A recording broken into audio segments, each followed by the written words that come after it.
du Père et du Fils et du Saint-Esprit. Amen. Esprit de Dieu, souffle de vie. Esprit de Dieu, souffle de feu. Esprit de Dieu, consolateur, tu nous sanctifies.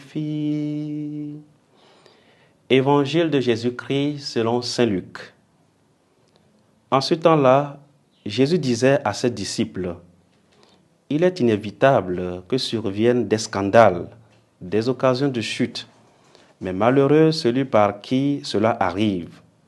Il vaut mieux qu'on lui attache au cou une meule en pierre et qu'on le précipite à la mer, plutôt qu'il ne soit une occasion de chute pour un seul des petits que voilà. Prenez garde à vous-même. Si ton frère a commis un péché, fais-lui de vifs reproches. Et s'il se repent, pardonne-lui. Même si 7 fois par jour, il commet un péché contre toi, et que 7 fois de suite, il revienne à toi en disant: je me repens, tu lui pardonneras. Les apôtres dirent au Seigneur: augmente en nous la foi. Le Seigneur répondit: si vous aviez de la foi, gros comme une graine de moutarde, vous auriez dit à l'arbre que voici: déracine-toi et va te planter dans la mer, et il vous aurait obéi. Acclamons la parole de Dieu. Louange à toi, Seigneur Jésus. Bien-aimés de Dieu, nous sommes le lundi 11 novembre 2024, lundi de la 32e semaine du temps ordinaire. Et l'Église fait mémoire en ce jour de Saint Martin de Tours. Dans l'évangile de ce jour, le Seigneur Jésus aborde 3 thèmes.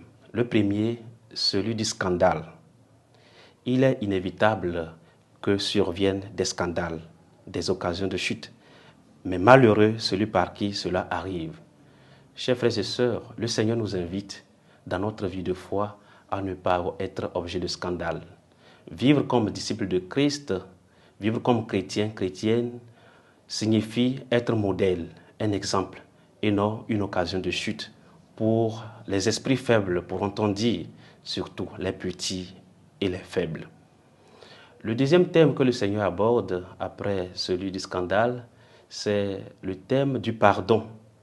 Il nous enseigne que nous devons pardonner toujours.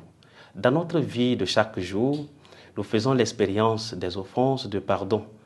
Et quelquefois, il nous est difficile de pardonner. Mais le Seigneur nous dit: pardonne 1 fois, 2 fois, 3 fois, 7 fois. 7 fois, le chiffre de la plénitude, ce qui signifie que nous devons pardonner toujours.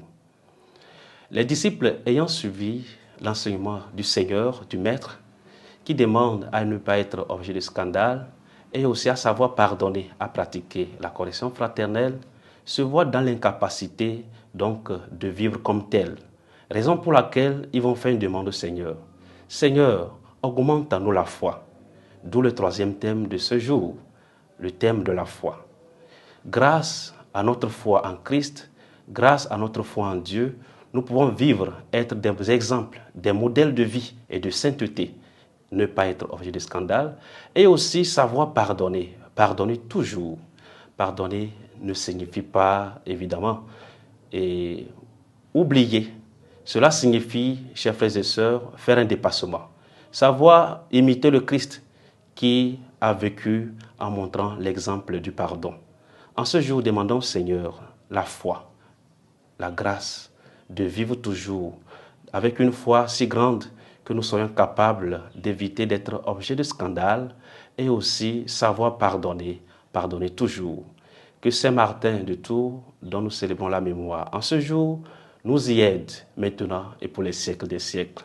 Au nom du Père et du Fils et du Saint-Esprit. Amen.